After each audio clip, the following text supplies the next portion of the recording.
Hey guys, welcome back to another garden tour. This is my third one of the year. It is July 12th today, and I'm mainly doing this just to kind of look back at these videos and see where my garden was around this time. And then next year when I'm planning my next year's garden, then I can kind of see what I want to do the same and what I want to do differently and what I'm excited for. So I live in southern Ontario. I believe it is zone 7B. And this is what my garden looks like around this time of year in July. I'm gonna start off with one of the prettiest parts of my garden, and this is my cottage garden type thing. So here I have the calendula, and there's some more calendula over there and over there, and it's just making everything look so pretty. Here's some Merlot lettuce. This is spinach that I know it doesn't really look like it. It is definitely going to seed, and I haven't really harvested any of it, so totally my fault. And then there's the kale, lettuces, and this thing right here, I have no idea what it is. I didn't plant it, it just kind of grew, so I'm gonna let it grow and see what I get from it. So I'm kind of excited about that. Here is also a different, this is a tomato plant that was just a volunteer plant, and so I don't know what kind it is, so I'm just gonna kind of let it grow and see what it does. Here's another Merlot lettuce that looks beautiful, but it is bitter because I let it go too far. On that note, with the spinach and the lettuces, I feel ashamed to say it, but I have been a little bit lazy and neglecting my garden. This part of it anyway. I've been like looking after my cucumbers and my tomatoes and everything, but I'm still new to gardening, so all of this stuff I'm not used to growing, like salad greens or anything like that. So I don't know, it's growing and it looks pretty, and then I never really have an idea of what I want to eat with it, and then so it just kind of goes to seed without me ever really using it. I have had some of the spinach though, even when it did, like when it started going to seed like this, and it was fine, it wasn't bitter, but now I'm sure it's probably bitter, and so it's kind of too late. I'm kind of leaving it for now just because it makes the whole thing prettier. The calendula though, this is so pretty. This is one of my favorite parts of the garden. Look at that. I'm planning on using the calendula as a medicinal plant. That's why I grew it. I mean, I obviously want flowers in my garden, but the main thing is I want to get flowers that are also medicinal, so kind of useful, right?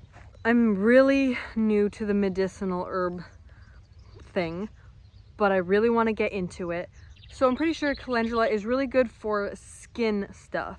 So I think it's just good for your skin in general, like just to apply it as like moisturizer, but it's also good for like scrapes and burns and things like that. And I'm assuming it's good for sunburns too then.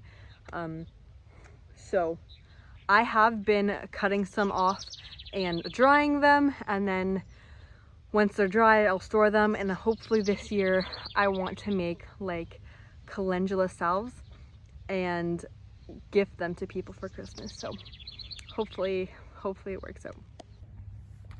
Here is another one of my favorite parts of the garden. I love chamomile, and I just love how they look. It's definitely time to pick them, so I'm gonna do that. One of the things that are kind of gross about the chamomile and the calendula is when you harvest them, let's see if you'll be able to see it, but I have a video. They have these tiny little bugs on them. I don't know if you've ever picked wild mulberries, or maybe they're just different in wherever you guys live, but where I live, every time there's like a wild mulberry tree, you pick them, there's tiny little bugs in them, and I just cannot get myself to eat it. My husband does. He's like, I'm not gonna look, I'm just gonna eat them, and I'm sure it's fine. It's not like you can taste them and they're not bad for you, but I just know there's tiny little bugs in them, so I don't eat it. But these, I just kind of wash them off and then dry them. And then hopefully when they're dry, I can store them and make some tea or some lotion even too. So I'm excited. And here is my sunflower. And look, there's bees in there.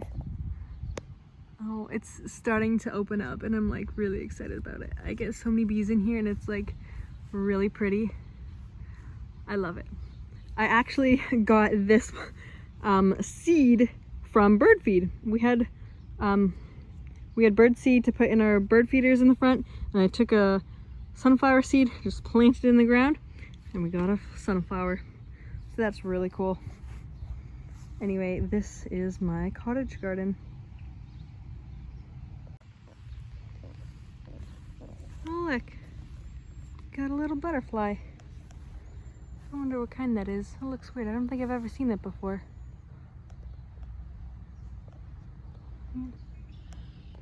These daisies I planted a couple years ago, and every year they grow back even better. So they are looking pretty. Well, some of them.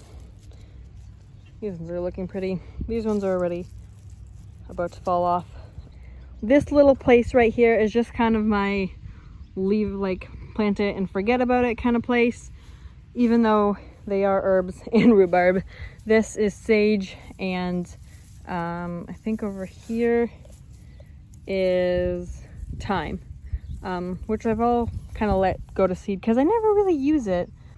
I definitely do want to get into drying herbs, so that's something that I want to learn, and I have started a little bit. I picked some of the rosemary that I have in that cottage garden that's actually covered. I forgot to show you that. But it's in there, and some of the oregano that is right in that pot over there.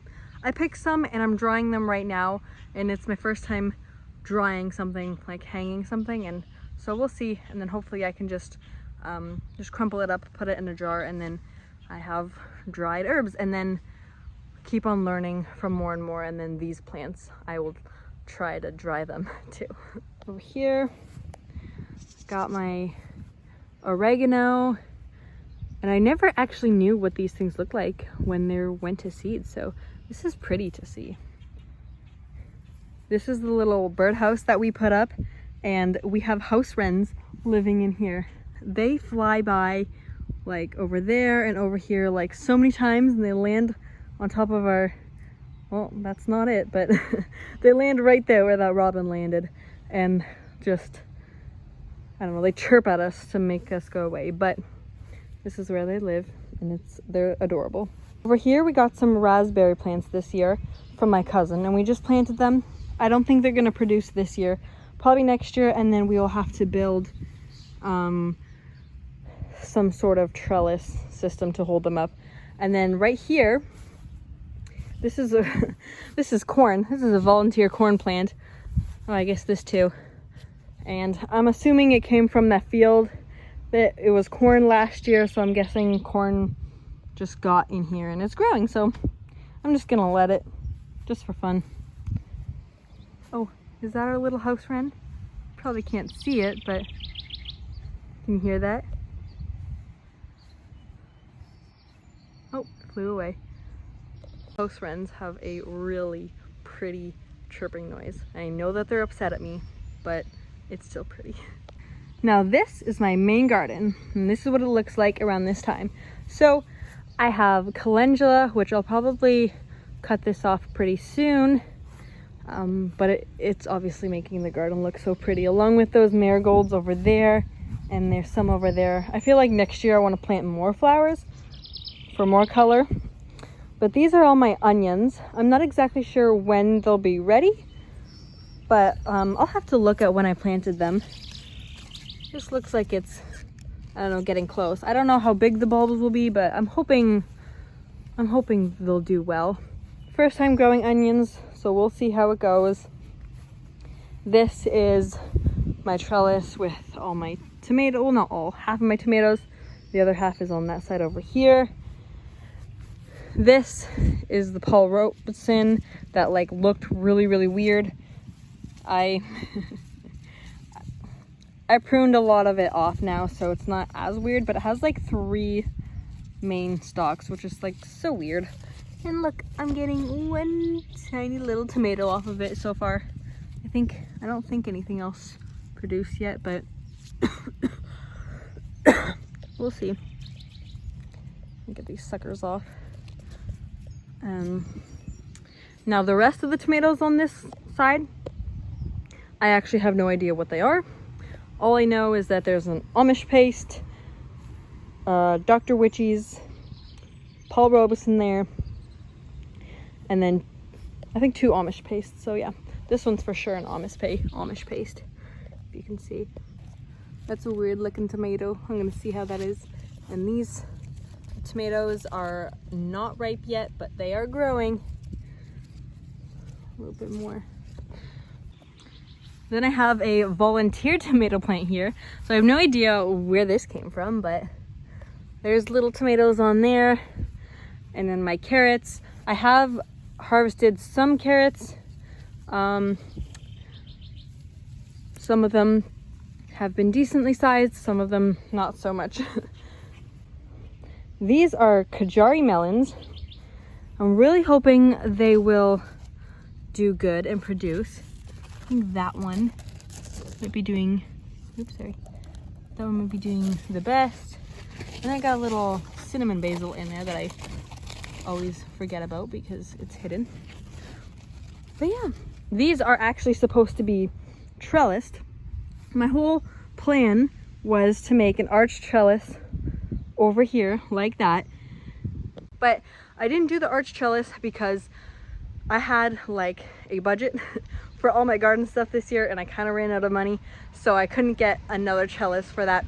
I got the posts, but I didn't get the trellis. So I had this old like deck railing laying around from my parents' house, so I just kind of leaned that against some posts and like tied them up, and so the cucumbers are nice and trellised. So I went in and just wrapped that in there, and my cucumbers are doing pretty good. I have harvested a couple of them so far, 2 of them today. I think I have clips of it actually. That one will probably be done tomorrow. And yeah, this one over here is the white cucumbers, and I haven't got any of these yet, but they are flowering, so it's a good sign, and the plant looks good. It is kind of like going here and wrapping with my tomato plants. It was supposed to go up this way, but I tried to put it on there and it just kind of keeps falling down and wrapping with this, so I don't know, we'll see. Here are some of the sun gold cherry tomatoes. So they're looking pretty good. Look at this weird tomato. This is a weird tomato. We'll see if that even like produces anything good or if it just rots. But I'm kind of excited for it, so I'm gonna leave it. Then I had a Dr. Witchy's over here, which I was really excited about, but it broke and died, so that sucks. On the other side, in this garden, are all my peppers and some basil. So I got a basil plant right there and over there and behind there too. And then my peppers, oh, there's basil right there too. This whole row right here are shishito peppers. These are jalapeno peppers, these 4 plants. And then this is a ghost pepper. And this one is getting a little bit of flowers here and there. I don't know if they've had any fruit yet, but these 2 are my Carolina Reapers, and they were really tiny when I planted them, but they are growing, so I'm hopeful. The Carolina Reapers are still not producing any buds or flowers or anything, so hopefully they will, and hopefully we'll have enough time in our growing season for them to grow at least a couple of peppers, just at least for me to save seeds or something. But I do want to try to make like a dried, like dehydrate it and then blend it up and make like a chili powder out of it. Well, not chili powder, but like a pepper powder, Carolina Reaper powder, I don't know.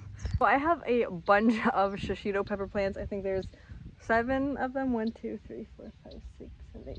There are 8 shishito pepper plants, and that's actually quite a bit because it's my first time growing shishito peppers, and I heard that they were really good. I got the idea to grow them from Roots and Refuge, and she says to that she likes to blister shishito peppers and then eat them with like a garlic aioli, and it just sounded really good, and I wanted to try a different like sweet pepper besides bell peppers, to see if I would like it, right? Just to get more of a variety of peppers that I've never tried before. I really shouldn't have planted that many plants though, because I have harvested a couple shishitos, maybe like 2, and I tried it raw just to see what it tasted like, right? And not a big fan. I'm not a big fan of peppers in general, so you know, they could still be good for people who like them. Or I could just be picking them a little bit early, because I let my mom try them, and she actually does like peppers. She said they tasted a little bit green, like they're just not ready yet. So I don't know. I'm gonna let them grow a little bit bigger and then try them. I did blister them and they taste better, but there's nothing like special about them. But I also don't love peppers, so I think what I'll probably do with them is just chop them up and use them as I would any other pepper, just to like give flavor. I probably won't eat them by themselves. I mean, I haven't tried a lot of recipes with them, but if I end up not really liking them at all that much, like finding good recipes for them, I probably won't grow them again. I'm gonna try to see if there are other sweeter peppers. I mean, obviously there's other sweet peppers, but look around, kind of see what kind of peppers other people like. Maybe plant them next year. Maybe not this many though, because I'm just trying it out. But I want to plant sweet banana peppers yet, and spicy banana peppers. Then I'll probably go ahead and plant bell peppers again too, because bell peppers I actually love. I'm still learning, but I'll probably stick with bell peppers next year and maybe try something else. Might not do the shishitos again unless I end up really liking them in a certain recipe or something that I try them with. But jalapenos, I think I want to do a lot more next year, because jalapenos I love. I love jalapenos, and they're the perfect like spiciness, and they're the perfect pepper for like everything. So I'm hoping I get a pretty good yield with that. Here are what the shishito peppers look like. This I think is the size that most people pick them, but I'm gonna let it go a little bit longer, see if they grow bigger. This plant is producing quite a bit, and the rest of them not so much, but there are a couple in there. My jalapenos, haven't harvested anything from them yet, but there are small little peppers growing. Oh, look at that. I haven't seen this one yet. That one is doing pretty good. That's cool. This little one there.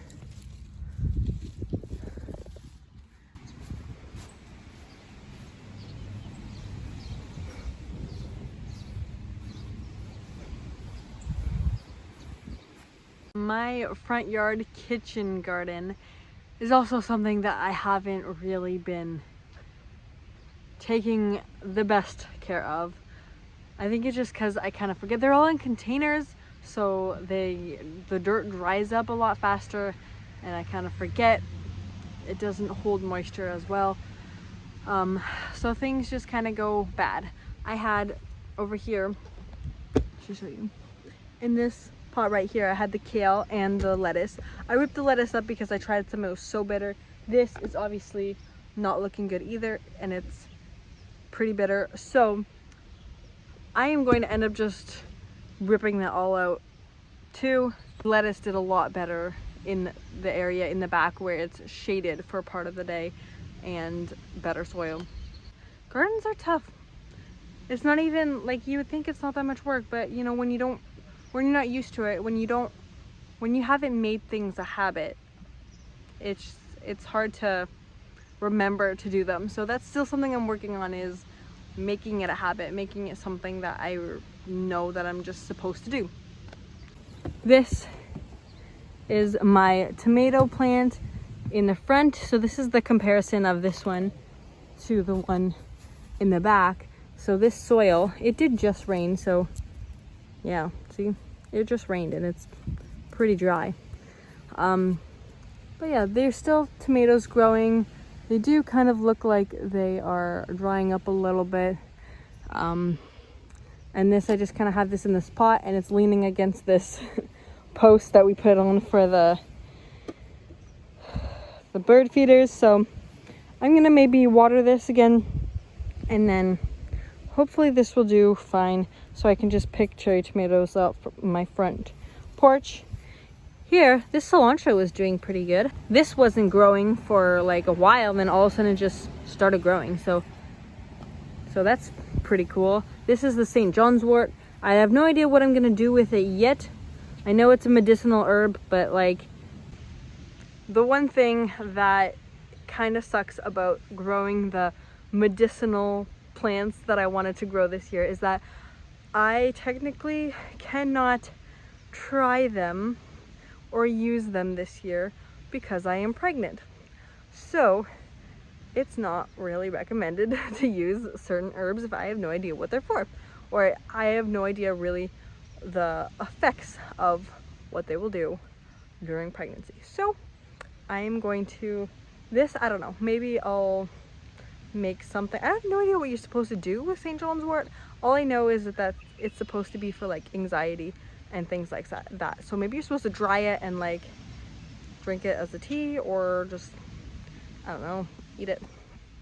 I don't know. I'll have to look that up, and then maybe I'll dry it, and then maybe John can have it, or I'll save it for next year. This mint is doing pretty good though, so I should maybe harvest some more so it will become a little bit bushier, but still haven't done much with this. Thank you guys for coming along with me in my garden, and if you want to see my other garden tour videos, you can click right here, and I hope you guys have an amazing week.